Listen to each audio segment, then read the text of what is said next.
지지난 시간에 주기도문에 대해서 함께 말씀을 나눴습니다.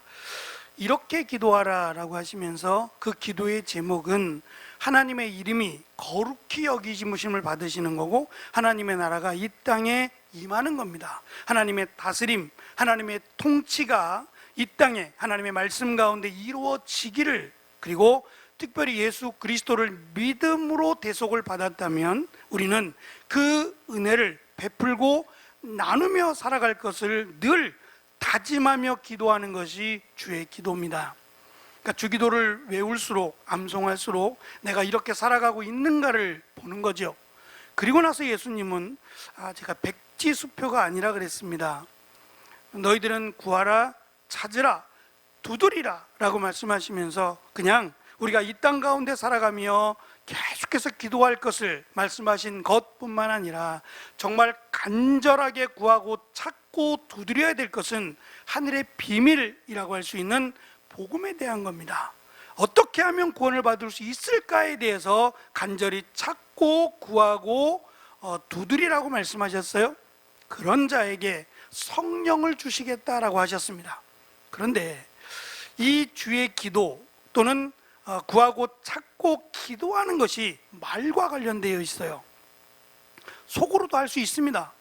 말할 수 없어도 속으로도 기도할 수 있고 할 수 있어요. 그러나 보편적으로, 통상적으로는 말하는 겁니다. 우리의 입을 통해서 고백하고 그렇게 기도하는 건데, 기도하지 못하도록 오늘 말씀에 보면 갑자기 기적이 나타나는데요, 말하지 못하도록 14절에 보면 말 못하게 하는 귀신이래요. 귀신도 종류가 있나 봐요. 말을 못하게 하는 귀신도 있고 이렇게 저렇게 다양한 귀신들이 있는 건지 모르겠지만 이 귀신은 말을 못하게 하는 거예요. 그래서 이 사람이 말을 못하도록 앞에서부터 연결해서 보면 기도하지 못하도록, 말씀드린 속으로 기도할 수 있어요. 하지만 우리가 지금껏 살펴본 내용들은 보편적으로 말하는 것과 관련이 되어 있는데 그 말을 하지 못하도록 귀신이 막아버렸어요. 그래서 예수님은 사탄에게, 귀신에게 떠나가라고 말씀하셨을 것이고, 귀신이 떠나가자 그가 말을 하게 됩니다. 사람들이 이 모습을 보고 놀랍게 여겼다라고 하는 내용 속에서 보면 이 사람은 보통 말할 수 있었던 것 같아요. 말하다가 어느 날 갑자기 귀신을 통해서 이 귀신 때문에 말을 못하게 됐는데 사람들의 반응을 보면 그냥 단순히 말을 못하는 게 아니라 이 사람은 말을 하려고 노력하는 것 같고 귀신은 그것을 못하게 하는 것과 같은, 그러니까 뭐라고 설명할 수 없는, 사람들이 보기에는 정말 이 사람을 좀 고쳤으면 좋겠는데, 이 사람이 고쳐졌으면 좋겠는데 라고 하는 바람이 있었던 것 같아요. 근데 예수님은 이것을 너무 쉽게, 너무 간단하게 고치셨단 말이에요. 그러니까 사람들이 놀랐어요. 중요한 것은 이 놀란 것은 믿음이 안 돼요. 시작이 될 수 있을지 모르겠지만 기적을 보고 놀란 것과 믿음은 같지 않아요. 이들은 놀랐어요. 놀랐지만 예수님을 메시아로 믿지 못해요.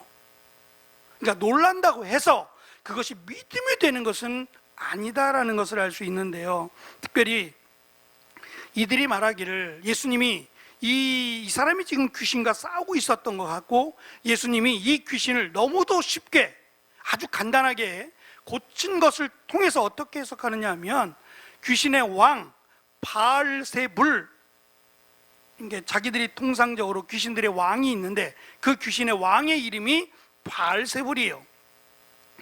바알세불의 힘을 빌어서 예수님이 이 귀신을 쫓아냈다고 해석을 한 거예요. 그러면서 그들이 하늘로부터 오는 표적을 달라고 얘기합니다. 그러니까 하늘로부터라고 하는 것은 하나님으로부터 오는 표적을 의미해요. 그러면 당신이 귀신의 힘을 받아서 귀신을 쫓아낸 것이 아니다라는 것을 믿겠다는 거죠. 귀신을 쫓아낸 것 갖고도 믿지 못하는데 하늘로부터 오는 또 다른 표적을 보여준들 그들이 믿겠냐고요.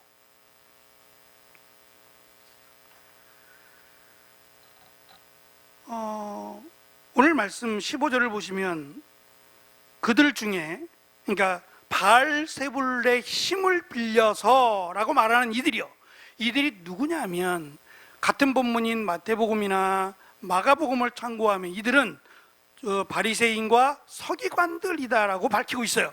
누가는 밝히지 않지만 이들은 종교 지도자들인 게 분명해요.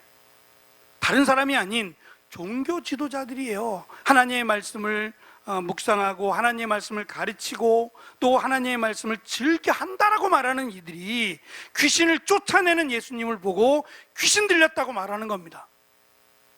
너무도 어처구니 없지요.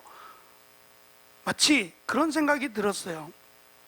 사무엘상을 딱 시작하게 되면 하나님의 말씀이 희귀하고 자기 소견에 오른 대로 행하였더라 라고 하는 사사기가 이어지는 듯한 느낌이 들어요. 그래서 아이를 갖지 못하는 한나라고 하는 여인이 있는데요, 하나님이 나에게 아기를 허락해달라고 간절하게 기도합니다.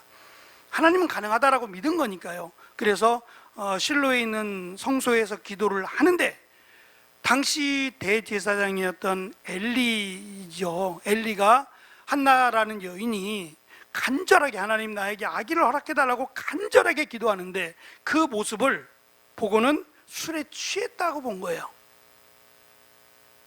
그러니 엘리가 하나님을 어떻게 믿었는지, 그의 신앙이 어떠한지를 엿볼 수 있는 거예요. 열심히 기도하는 그 모습이, 물론 언뜻 보기에 믿지 않는 사람들이 볼 때는, 세상 사람들이 볼 때는 그렇게 볼 수 있어요.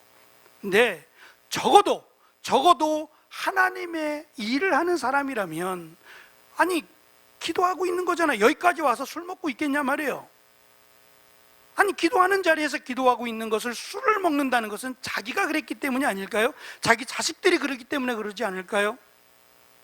그것처럼 종교 지도자들이 귀신을 쫓아내는 예수님을 보고 하나님의 은혜가 그들에게 임했다가 아니라, 예수님은 귀신 들렸다고 말하는 이들의 안타깝고도 어리석은 모습을 우리는 볼 수 있습니다. 그러면서 그들이 말하기를, 하늘로부터 오는 표적을 달라고 하는 예수님을 시험한다라고 말을 했어요. 그런데 이 예수님을 시험하는 이들의 모습이 앞에서 기록된 그 사탄이 예수님을 시험하는 4장에 있었던 시험입니다. 사탄이 예수님을 성전 꼭대기로 데리고 가요. 꼭대기로 데리고 가서 여기서 뛰어내리라고 말합니다. 뛰어내리면 하나님의 천사가 예수님을 이렇게 받들어서 땅에 떨어지지 않도록 받들 것이라는 거예요. 그러니까 그 모습을 보면, 이 성전 꼭대기라고 하는 것이 지금은 이제 없어져 버렸지만, 헤롯 성전에는 파수대라는 게 있어요. 적들이 멀리서 오는 것을 보기 위한 그런 파수대도 있지만, 또 하나는 성전의 가장 높은 꼭대기 중에 더 높은 곳을 하나 세워서 이곳에서 메시아가 오기를 기다렸어요. 바울은 하늘이 3층 천이라 그랬거든요. 그러니까 하늘이 3층이라는 얘기잖아요. 이게 상징적인 얘기예요. 그냥 비행기를 타고 이렇게 가시다 보면 구름이 있지요. 밑에서 보는 것과 다른 구름 사이를 지나가기도 하고, 구름이 우리가 생각하는 이전에 비행기를 타기 전 과거에 생각하면 까마득한 이야기이긴 하지만, 지금 우리가 비행기를 타고 날아가다 보면 구름이라고 하는 것이 그냥 이렇게 흐트러지는 별것 아닌 것으로 느껴진단 말입니다. 하늘 위에 또 하늘로 올라간들 뭐가 있겠어요? 우주선을 타고 나가보면 거기에 뭐가 있나요? 우리가 볼 수 있는, 가시적으로 볼 수 있는 것들은 그렇지 볼 수 없어요. 마찬가지로 당시에는 7개의 하늘이 있어요. 하늘이 7개여서 그 하늘을 열고 오신다고 생각했어요. 하나님과 우리 사이에는 하늘들이 여러 개가 있어서 그 하늘들을 열고 메시아가 천사장의 노래와 함께 내려온다고 생각했어요. 그 메시아를 보기 위해서 성전 꼭대기에 파수대를 만들어 놓고 사람들이 거기에 올라가서 하늘만 쳐다보고 있는 거예요. 언제나 오실까, 메시아여 오시옵소서라고 거기에 올라가서 기다리고 있는 거, 오셨는데 말이죠. 바로 그 꼭대기에서 예수님이 뛰어내리면 메시아가 왔다는 거죠. 그리고 마치 천사가 이렇게 받들면 하늘에서부터 내려오는 것과 같은 모습을 보면 당신이 메시아인 것을 사람들이 알 것이라는 거죠. 그러면 사탄의 생각은 그거예요. 예수님은 왕이 되시면 됩니다. 자연스럽게 예수님은 이 땅에 왕이 되시고 이 땅의 영광을 받으시길 원한다는 거예요. 그만한 자격이 있으니까. 언뜻 보면 사탄이 예수님을 인정하는 것처럼 보여요. 하지만 예수님께서 인간의 육신으로 이 땅에 오신 목적은 이 땅의 왕이 되기 위함이 아니에요. 온 세상에 하나님이 만드신 모든 피조의 왕이 되신 분 아니에요? 그 예수님이 인간의 왕이 되기 위해 오신 게 아니라 우리를 죄에서 구원하기 위해서, 다시 말하면 죽기 위해 오셨단 말입니다. 그러니 예수님 죽지 말란 얘기예요. 사탄의 시험은 예수님 죽지 마세요, 죽지 마시고 이 땅의 왕이 되달라고 하는, 우리를 구원하지 말라고 하는 사탄의 계략입니다. 예수님은 떠나가라고 말씀하셨어요. 너의 주 하나님을 시험하지 말라고 나무라셨어요. 그 시험하는 것이 지금 종교 지도자들이 예수님을 시험하면서 하늘로부터 오는 표적을 달라는 거예요. 그 표적을 본다고 그들이 예수님을 믿을까요? 아닙니다. 예수님을 시험하는 것에 불과합니다. 지금 예수님께서 말을 못하게 하는 귀신 사탄을 쫓아내신 것은 크게 두 가지 의미가 있어요. 하나는 사탄과의 전쟁에서 사탄을 쫓아내고 사탄의 나라, 오늘 예수님이 그런 말씀하셨어요. 사탄이 나라가 있는데 이 나라가 싸우면 이 나라가 어떻게 되겠느냐고. 사탄은 사탄의 나라를 만들려고 해요. 이 땅을 사탄의 나라로 만들려고 해요. 하나님은 이 땅을 하나님의 나라로 만드시려고 합니다. 그러니 이 땅은 두 개의 나라가 싸우는 겁니다. 하늘에서 보면, 영적으로 보면 사탄의 나라와 하나님의 나라가 싸우고 있는 거예요. 그러면 우리는 하나님의 나라의 백성이 되느냐 사탄의 백성이 되느냐, 두 가지로 나누어 볼 수 있어요. 그래서 사탄을 쫓아내신 것은 하나님께서 하신 일입니다. 우리가 할 수 있는 일이 아니에요. 사탄은요 우리의 명령을 받지 않아요.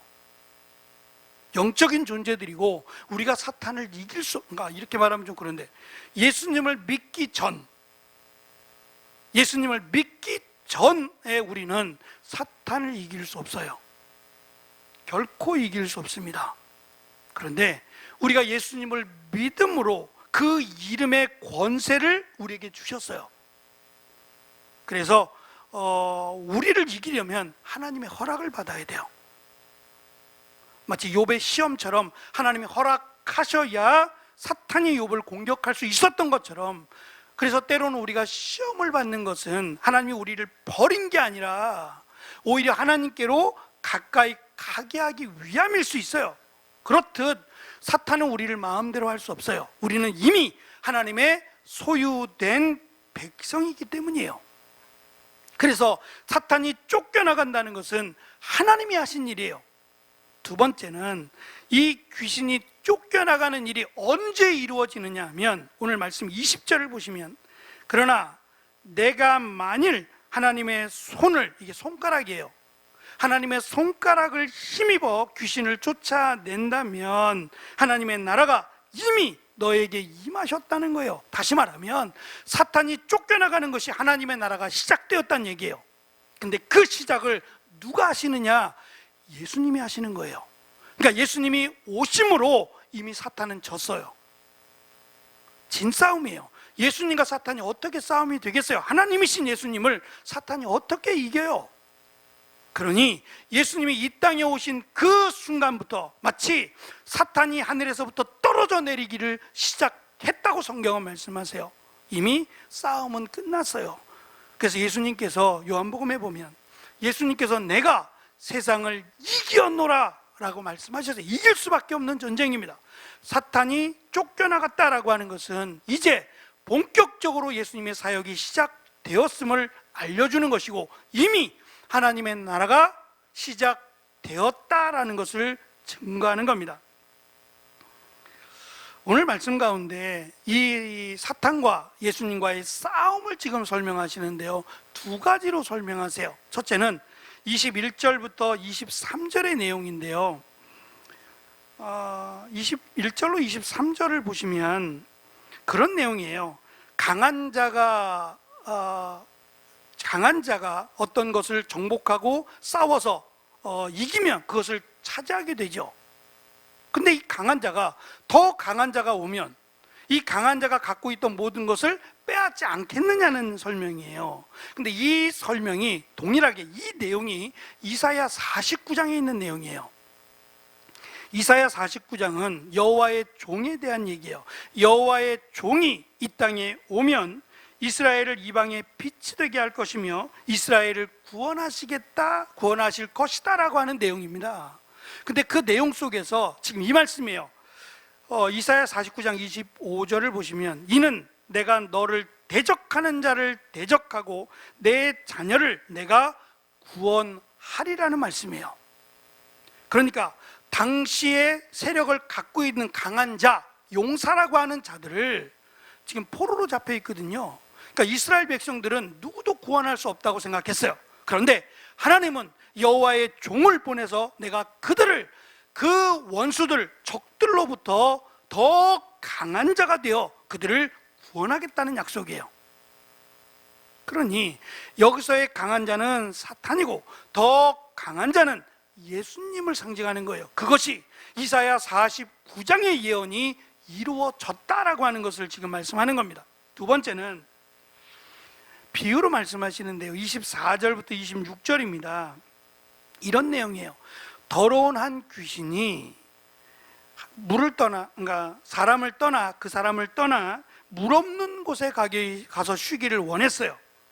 그런데 그것을 잘 찾지 못하고, 안 되겠다, 내가 다시 그 집에 가자라고 가보니 그 집이 청소가 됐어요. 깨끗하게 청소가 됐어요. 그러면 다른 곳으로 가야 되는데, 이 귀신이 안 되겠다라고 생각하고 7 귀신을 더 갖고 왔어요. 7 귀신을 데리고 와서 더 힘을 강력하게 해서 그 집에 들어갔다는 얘기예요. 이건 비유적인 말씀이에요. 귀신이 물 없는 곳을 찾는다는 얘기는, 물 없는 곳은 광야를 의미하는데요, 이 광야는 과거 이 바벨론이라고 하는 나라가 광야에 세워져요. 바벨론, 아수르, 바벨론, 페르시아, 이 전부 다 광야에 세워지는 나라들인데요, 이 광야에 대해서 요한계시록이 이렇게 말합니다. 무너졌도다, 무너졌도다, 큰 성 바벨론이요, 귀신의 처소와 각종 더러운 영이 모이는 곳과 각종 더럽고 가증한 새들이 모이는 곳이 되었도다 라고 요한계시록 18장은 말을 합니다. 광야가 그 귀신들이 거하는 장소들이 되고 말았다는 거예요. 그 광야로 찾아갔다가 다시 귀신들이 원래 있던 곳으로 들어온다는 거예요. 근데 그냥 들어올 때는 이미 청소가 되었기 때문에 힘이 약해져 버렸어요. 그래서 이번에는 더 강한 힘으로 다시 들어온다는 거예요. 무슨 말씀이냐면, 예수님이 지금 이 사람, 귀신 들렸던 사람, 말 못하는 귀신에 들렸던 사람을 고치셨어요. 고쳤는데 또 들어올 수 있다는 얘기예요. 마치 예수님께서 공생의 3년 동안을 이 땅에 계실 때에 사탄이 예수님을 시작할 때 시험했어요. 죽지 마시라고 예수님을 유혹하고 시험했어요. 그리고 사탄이 떠나갔어요. 그러면 끝났나요? 아니죠. 예수님이 3년 동안 십자가에 달려 돌아가시는 그날까지 사탄은 계속 시험하고 유혹을 해요. 심지어는 제자들의 입을 통해서 말입니다. 예수님을 3번씩이나 부인하고, 제자 가운데 한 사람인 가룟 유다는 예수님을 팔아버렸어요. 그리고 예수님을 따르던 많은 제자들은 십자가에 달린 예수님을 놓고 다 도망갔어요. 어느 누구 하나 예수님을 따른 자가 없는 것처럼 보여요. 그런데 성경은 여인들이, 이름도 밝히지 않았던 여인들이 끝까지 예수님을 따라가는 것을 기록을 합니다. 어쨌든 제자라고 하는 사람들, 예수님을 죽어도 따르겠다라고 하는 베드로도 예수님을 3번씩이나 부인하고 말았어요. 그리고 로마의 병정이 십자가 달린 예수님을 향하여 말합니다.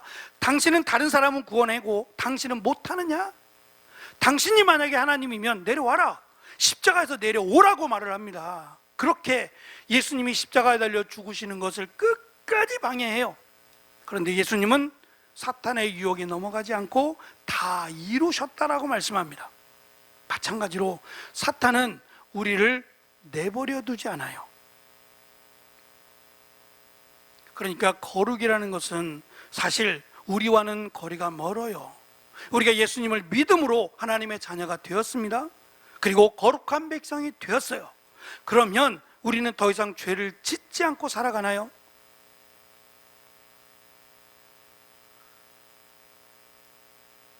내가 죄를 짓지 않아도 내가 죄를 짓도록 만드는 것도 적지 않습니다.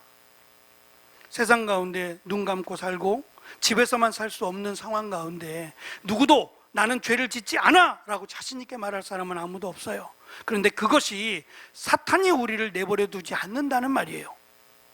예수님께서 이 은혜로 말미암아 이 사람이 귀신이 나가버렸어요. 그러면 다시는 귀신이 들어오지 않느냐? 아니에요. 다음에 들어올 때는 더 강력한 귀신으로 들어올 수 있다는 거예요. 그래서 예수님께서 병자를 고치실 때 했던 말씀이 있어요. 다시는 죄를 짓지 말라고 말입니다. 죄를 지음으로 말미암아 사탄에게 어려움을 겪었다면 예수님이 그 사탄을 쫓아내시고 나서 다시는 죄를 짓지 말라고 말씀하신 적도 꽤 많아요.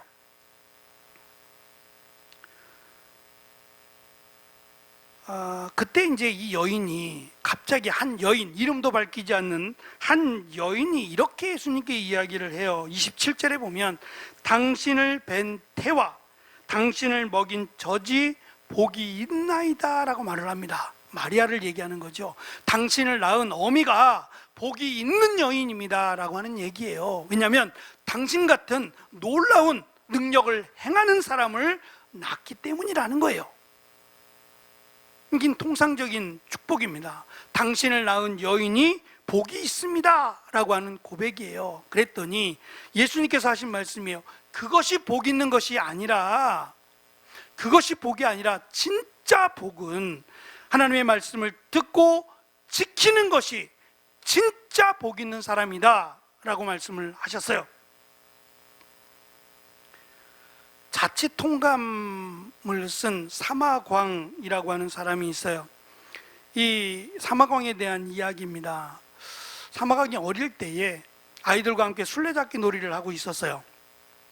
근데 그때는 우물 곁에 우물이 마를 수 있다는 생각에 우물 곁에 큰 항아리를 만들어 놨대요. 어른의 키보다 높은 큰 항아리를 만들어 놓고 이 항아리에다가 물을 늘 저장을 해놨대요. 혹시 모르니까 물을 늘 저장을 해놔서 이 항아리에는 늘 물을 이렇게 채우는, 마을에서 채우는 일들을 해왔대요. 그런데 이 개구진 아이들이 술래잡기 놀이하다가 한 아이가 그 항아리 위로 올라간 거예요. 그럼 나를 못 찾겠지 라고 생각하고 항아리에 들어가서 이렇게 매달려 있다가 힘이 붙이니까 빠져버린 거예요. 어른 키만큼 되는 항아리입니다. 근데 아이가 그 항아리 물에 빠져서 허우적거리고 있는 거예요. 아이들은 어쩔 줄 몰라서 울고 있고, 그 소식을 들은 어른들이 왔습니다. 와서 빨리 사다리를 놓아야 된다, 아니야 밧줄을 내려놓아야 된다라고 하며 어른들도 우왕좌왕하고 있었어요. 그 사이에 아이는 점점 생명을 잃어가고 있었어요. 그때 여러분 어떻게 하시겠어요?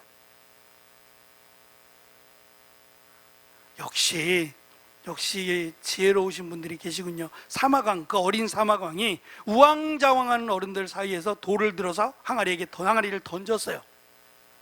항아리를 향해서 돌을 던져버렸어요. 그랬더니 쨍 하고 항아리가 깨지면서 그 물이 다 쏟아져 나오고 아이는 살았어요.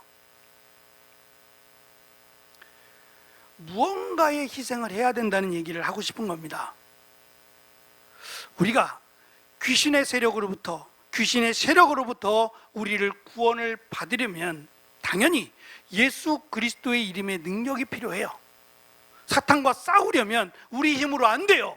그래서 우리는 예수 그리스도를 믿는 믿음, 그리고 그 이름의 권세로 사탄과 맞아 싸워야 됩니다. 항아리를 깨는 희생이 없이는 우리는 살 수 없어요. 그런데 이것만 가지고는 안 된다는 것을 지금 말씀하고 있는 거예요. 신앙생활을 오래 한 사람들일수록 은혜에 대한 갈급함이 많답니다. 뭐 다 그런 건 아니겠습니다만, 신앙생활을 오래 한 사람일수록 은혜에 대한 갈증이 크대요. 더 깊고 더 갈증이 크답니다. 웬만한 은혜 가지고는 이 갈증이 해결이 안 된대요. 그래서 더 강력한 은혜를 자꾸 사모하다 보니까 만들어내진 것이 다니엘 기도회예요. 이름은 다니엘 기도회인데 사실은 기도회가 메인이 아니고 21일 동안 간증자들을 세우는 거예요. 강력한 간증이에요. 죽었다 살아나거나 또는 정말 하나님의 능력이라고 말할 수밖에 없는 간증이요. 이 정도는 돼야 그래도 갈증이 해결된다고 생각한 거죠. 1년에 한 번 이 기도회를 통해서 많은 사람들이 갈증이 해결된다고 말을 해요. 저는 이 부분을 갈급한 은혜 또는 자극적인 은혜라는 표현을 한번 써봤어요. 잠깐은 해결될지 모르겠어요. 근데 왜 해결이 안 되느냐? 왜 다음에 또 해야 되고 왜 다음에 또 이 물을 마셔야 되느냐? 내가 다른 사람을 통해서 이걸 채우려고 하니까 안 되는 거예요. 다시 말하면 다른 사람이 물 먹는 모습을 보고 해결이 되냔 말이에요. 그 사람, 그러니까 하나님의 은혜를 직접 겪은 간증자들은 해결이 된단 말이에요. 내가 해결이 안 되는 것은 다른 사람이 목이 말라서 물을 먹는 그 모습을 보고 아이고 시원하겠네, 아이고 갈증이 해결되겠네 라고 말하지만 정작 나는 그 물을 마시지 않으니까 갈증이 쉽게 해결되지 않는 거예요. 지금 예수님은 어떻게 해야 복 있는 사람이 되느냐? 내가 물을 먹어야 된다는 거예요. 항아리를 깼다면 내가 간증자가 되는 삶을 살아야 이 갈증이 해결이 된다는 거예요. 도움을 받을 수 있어요. 분명히 다니엘 기도회나 이런 간증자들의 간증을 통해서 약간의 갈증은 해결될 수 있어요. 아, 하나님이 이렇게 역사하셨구나, 아멘 하고 고백할 수 있단 말입니다. 그러나 그것이 오래가지 않아요. 오래가려면 내가 간증자가 되어야 한다는 말씀이에요. 그러려면 말씀을 듣고 하나님의 말씀대로 지켜 행하는 삶을 살아야 사탄이 나를 공격하지 않을 것이고 더 많은 귀신들을 끌어안고 나에게 온다고 할지라도 넘어지지 않을 것이며, 그리고 특별히 나에게 이런 갈증이 생기지 않을 것이라고 하는 예수님의 답변을 우리는 기억해야 됩니다. 항아리를 깨는 것도 쉽지 않아요. 왜 어른들은 그 생각을 안 했어요? 항아리를 또 만들어야 되니까. 예? 그러나 생명보다 귀한 것은 없어요. 우리에게 있어서 이 땅에 가장 소중한 거 한 가지를 고르라면 믿음입니다. 믿음 있는 사람들은 공감할 거예요. 왜냐? 이 믿음은 우리를 하나님의 나라로 인도하기 때문이에요.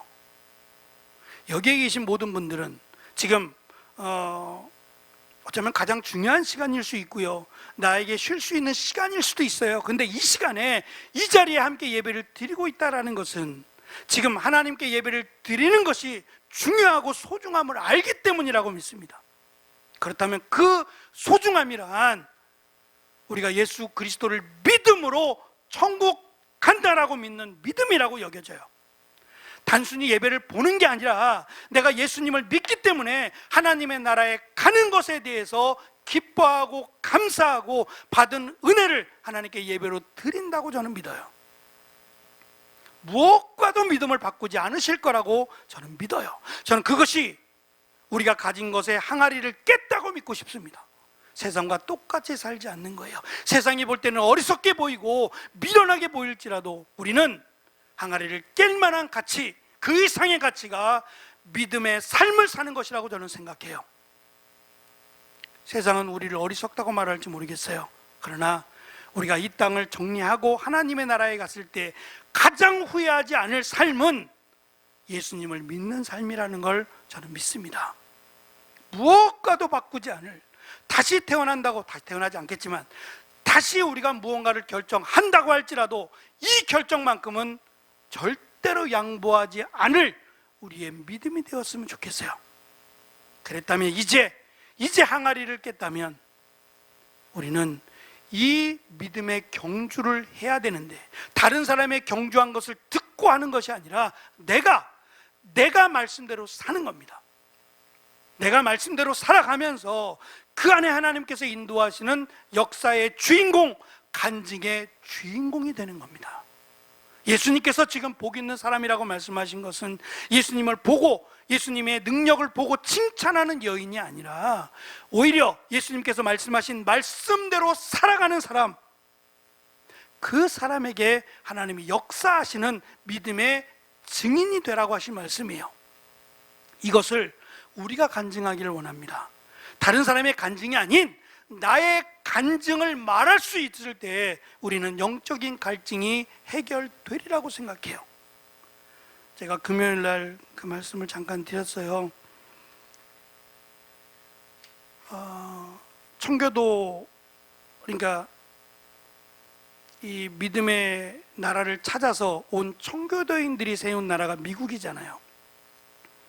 그 청교도인들이 하는 고백이에요. 목사는 고독을 즐겨야 된다고, 외로움을 즐겨야 되고 하나님과의 은밀한 시간을 좋아해야 된다고 말입니다. 저는 그 말이 가슴에 확 와닿았어요.